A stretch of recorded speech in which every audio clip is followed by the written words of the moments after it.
Hey everyone, at the start of every new year, as is tradition, the Consumer Electronics Show happens in Las Vegas. All the big tech companies, startups, and aspiring creators gather together for a massive show where they display everything that they are planning to release to the market later in the year. Everything from flying car concepts to Bugatti scooters. There is a ton of tech to cover, but in this video I wanted to focus solely on the best gaming tech announcements from CES. I'll try to boil it down to the essentials so that if you are planning on doing any upgrades, you are well informed about what's coming and maybe what to ignore. I'll put chapters down below for you to skip to the part that interests you the most. So first up, we have to talk about graphics cards, because what do gamers want more than anything else? Higher frame rates, better graphics. As we all know, the battle of graphics cards is always between Team Green and Team Red. Nvidia announced the new GeForce RTX 50 series graphics cards, the new RTX 5070 starting at $549, the RTX 5070 Ti,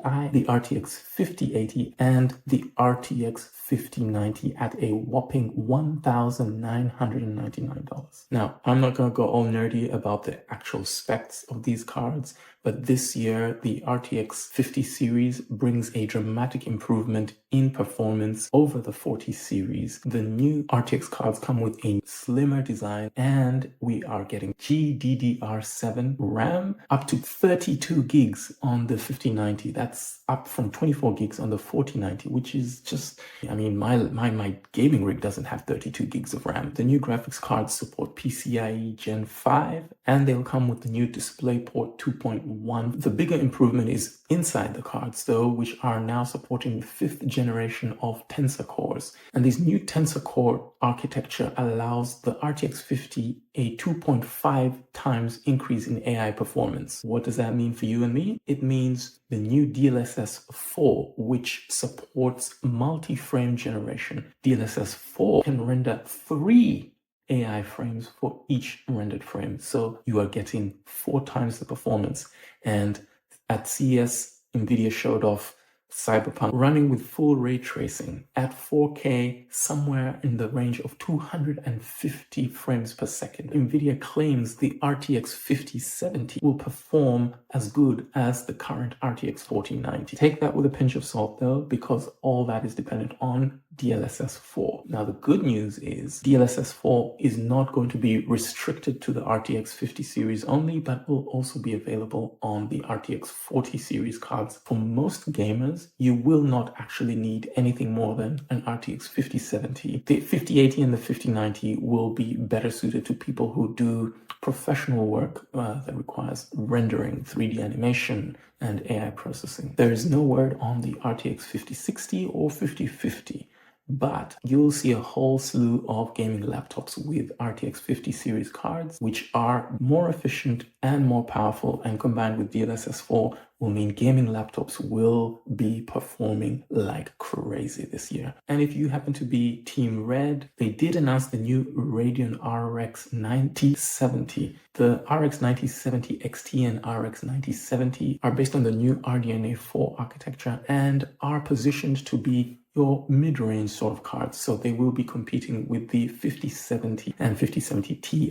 AMD has also announced their new AMD FSR 4, which is much better than the current FSR 3. Unfortunately, they have decided to go and restrict access to FSR 4 to these new RDNA 4 cards, which kind of sucks because FSR 3 was available to every card, including Nvidia cards. But yeah, they've got to find some way to make you buy their new hardware, right?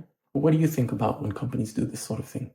Let me know in the comments. In the last 2 years, gaming laptops haven't done anything particularly interesting. There's been a few updates here and there, aside from the introduction of the new RTX 50 series cards and a whole new line of CPUs from both Intel and AMD. AMD has been conspicuously absent in gaming laptops, but this year there is a whole flood of laptops coming out with AMD's processors, specifically the AMD Ryzen 9 AI Plus processors. Last year, AMD brought the AMD Ryzen 9 AI 370H processor, which was really good performer with excellent power efficiency and battery life.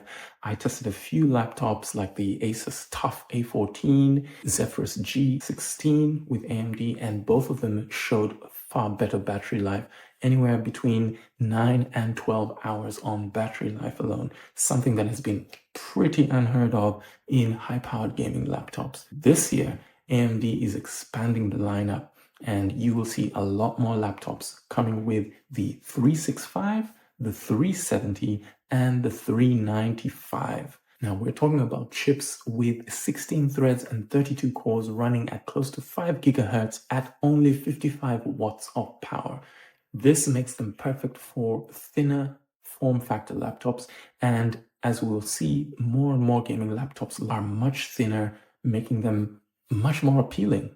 On the Intel side, Intel released the Lunar Lake 2, so you'll be seeing a lot more of those processors. There is also the elephant in the room, which is the Qualcomm Snapdragon processors. These made a huge splash last year, coming under the moniker of Windows Copilot Plus PCs, and these chips are phenomenal with exceptional power efficiency. We're talking about chips running at 20 to 30 watts and laptops that can now last up to 30 hours on battery life. Unfortunately, they suck for gaming, and so this year we will not really be seeing any gaming laptops with a Snapdragon processor. Those will be more productivity and lifestyle. Aside from the processors, we are also getting new GPUs. As I said earlier, we're getting the new RTX 50 series GPUs across a range of gaming laptops, starting with the RTX 5070 all the way up to the 5090. And I think one of the most exciting categories for gaming laptops this year is going to be the 14-inch gaming laptops. Those are going to get thinner and thinner, and with these new GPUs, the performance will still be off the charts. My general advice to anybody buying a gaming laptop in 2025 is don't waste your money buying a laptop with a 5080 or a 5090. I think that's way overkill for a laptop. A 5070 or even a 5060 will be more than sufficient for AAA gaming, well over 60 frames per second on the go. And you'll also get longer battery life. So a killer combination, a 14-inch laptop with a QHD OLED display in a 16:10 ratio, an AMD Ryzen AI processor for battery efficiency and performance, an RTX 5060 or 5070, especially if you are doing more video editing and 3D work on the go. That would be the combination that I would look for in most laptops. If you have the money to splurge, sure, go for a laptop with a 5080 or a 5090. But for most people, you'd be better off without that. So speaking of which, every manufacturer out there showed off some interesting laptop designs. In recent years, we've seen gaming laptops trend towards looking more like thin and light MacBook Pros, getting rid of all the RGB and just having these sleeker, slimmer, thinner designs. But this year, expect return to some crazy ass designs. Take, for instance, the new, let me just get this right, MSI Titan 18HX Dragon Edition Norse Myth laptop. Whew. I think that name tells you everything that you need to know. But behemoth of a laptop comes with the best of everything. The highest end RTX 5090 ginormous mini LED screen. It's got hand-drawn dragon motifs and Norse runes on the lid. It's got this 3D dragon ring on the palm rest that is just, it's over the top. But I like it because it just screams, I'm a gamer. I'm sure this will be well over $5,000 when it comes out. There's really three gaming laptops that I'm most looking forward to personally this year. The first, as I mentioned, is the Razer Blade 16. Secondly is the new Alienware Area-51 laptops, 18-inch and 16-inch with top-of-the-range specs. And lastly, I can't wait to get hands on the new Strix laptops. Those are looking absolutely just like the MSI Titan. These new Strix 16 and Strix 18 laptops are unashamedly gamer.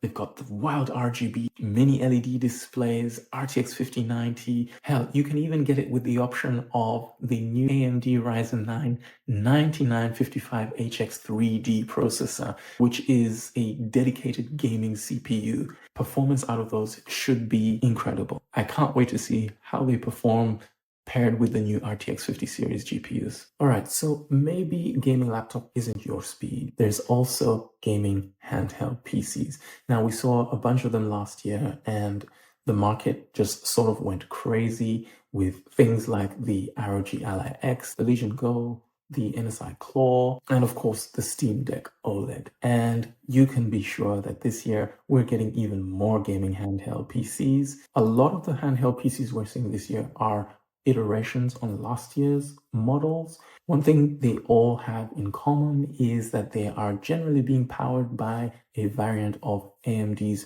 RDNA 4 Z2 processor. We already saw the Z1 Extreme last year in a couple of handhelds. It performs extremely well. This year, the Z2 improves on performance by quite a bit, as well as supporting AMD's new FSR 4. This year, we're getting 3 variants. So you get the Z2 Extreme, the Z2, and the Z2 Go. Interestingly, the Z2 Go is supposed to be able to perform as well as last year's Z1 Extreme, which tells you quite a bit. Now, at CES, while there were a number of handhelds announced, one really stood out. That was the new Lenovo Legion Go S. And what's special about this is that it comes in 2 flavors, one which runs Windows and the other runs Steam OS. Steam OS has been exclusive to the Steam Deck, but the Lenovo Legion Go S is the first handheld to come running Steam OS out of the box.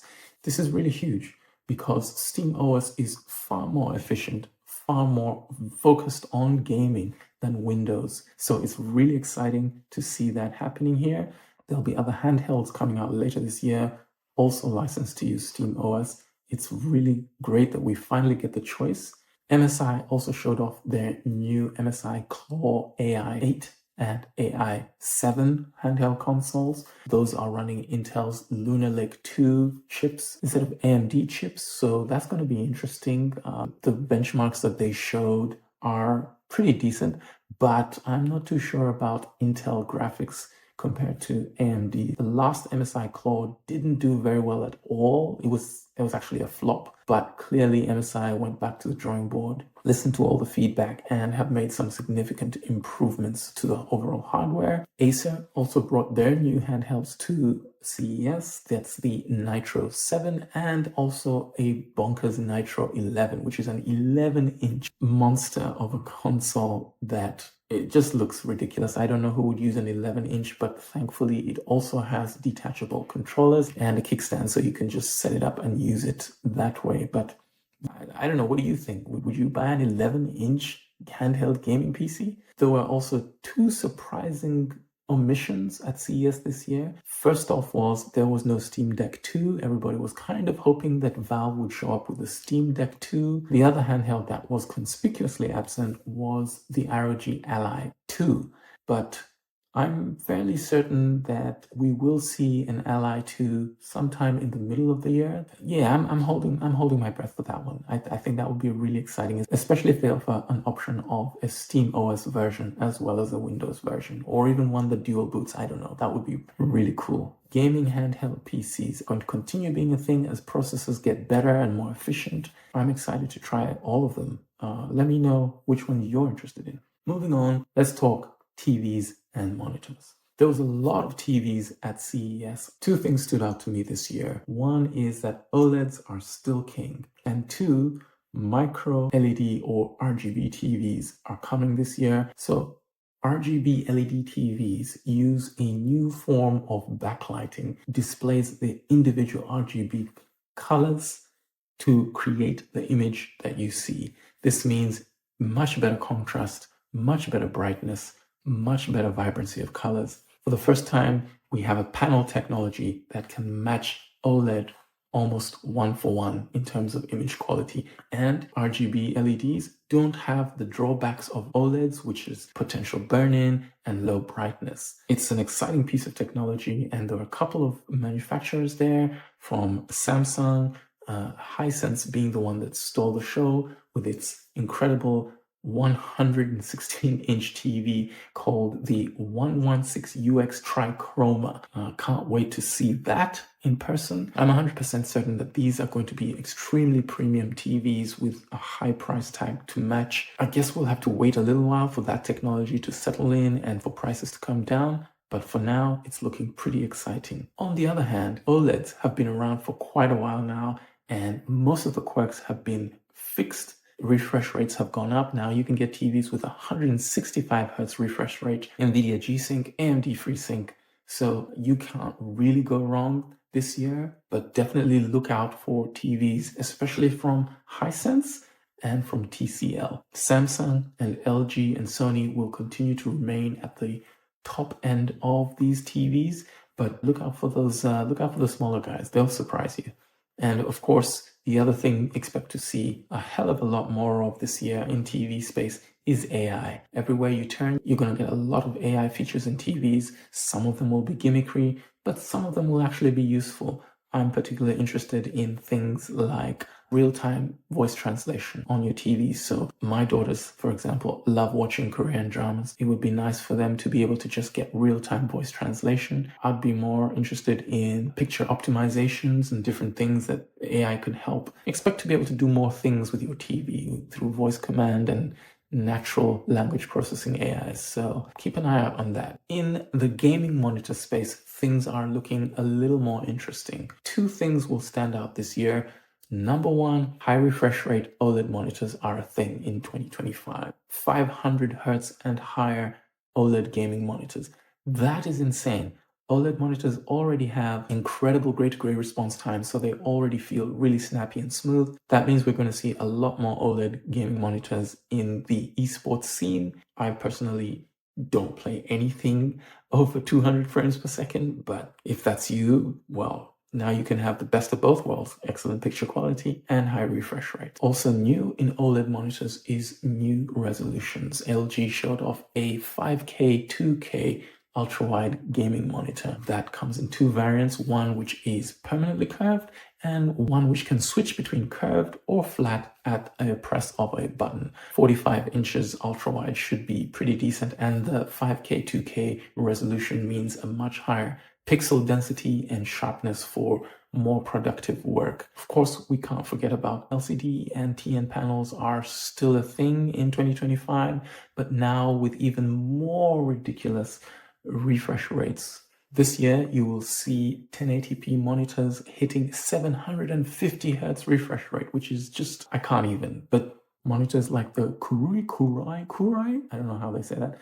The Kurai G7 is a 1080p 24-inch monitor with a 750 Hz refresh. MSI also has a 24-inch 1080p monitor with a 600 Hz refresh rate. If raw speed is what you need in a gaming monitor, the options are crazy this year. Lastly, when it comes to the gaming monitors and TVs, we are finally getting HDMI 2.1B, which has a higher spec bandwidth, which means they will be able to handle 4K at 480 Hz, which is double what the current standard is. And we're also finally getting DisplayPort 2.1. Now, DisplayPort 2.1 doubles the bandwidth over DisplayPort 1.4, so that we can now have 4K gaming at 480 Hz or 8K gaming at 165 Hz using display stream compression. The new Nvidia cards all shipping with HDMI 2.2 and DisplayPort 2.1 ports. There wasn't much in the way of mini LED or even RGB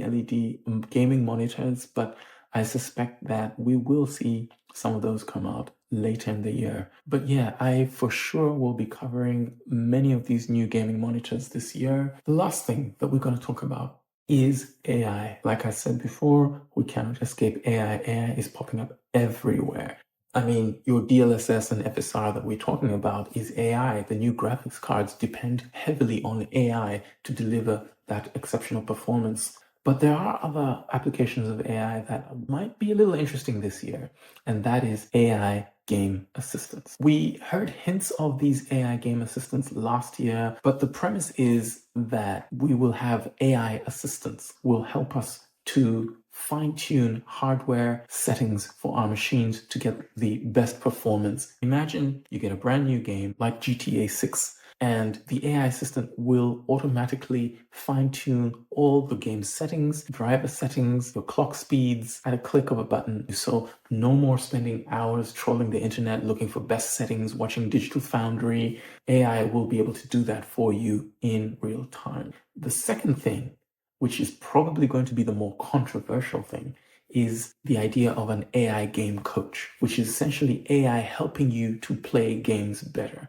by giving you tutorials, real-time information, just guiding you through the game puzzles and helping you to figure that out. I know I've spent plenty of time stuck in certain games and you have to go onto YouTube or Google search to find out how to solve a certain puzzle. But imagine now having an AI coach in real time in your games, helping you play the game better. Where it could be controversial is in competitive games where these AI coaches could tell you things that would give you an edge over other players, things like the best sniping positions, the best lanes in each map, the best weapon armor combos or loadouts for certain maps and certain game styles. I think that's great, but at the same time, it's very close to cheating. I don't know what you think about it. On the one hand, it's really exciting and I can see the potential. On the other hand, I'm just kind of, I don't know if that's cheating or not, because it's a very thin line between the AI telling you what to do and then the AI controlling the game for you. So that's going to be interesting. We'll be seeing a lot of these first coming through gaming laptops, particularly. Razer has their Project Ava. MSI has their Game AI. Gigabyte also has one. Lenovo has always been touting AI in the background of their gaming laptops. Look out for AI in almost all arenas of tech this year. All right. You made it to the end of the video. There's a lot more I could talk about. I didn't talk about virtual reality. I didn't talk about AR. I didn't talk about accessories. Hell, I didn't even talk about things like air-conditioned gaming chairs, which is definitely going to be a thing in 2025. I can tell you that. But I'd love to hear what you are most excited about in the gaming tech space for 2025. What did you see at CES that really got you excited? Let me know in the comments. If you found this video helpful, I'd appreciate a like. It would be great if you were subscribed because I will definitely be covering a lot of the tech that I've talked about this year. I've already got a few things lined up, which I'm really excited about. You will know it if you stick around. Thank you for watching. I appreciate you all. Have a fantastic year, and I'll see you in the next video. Peace.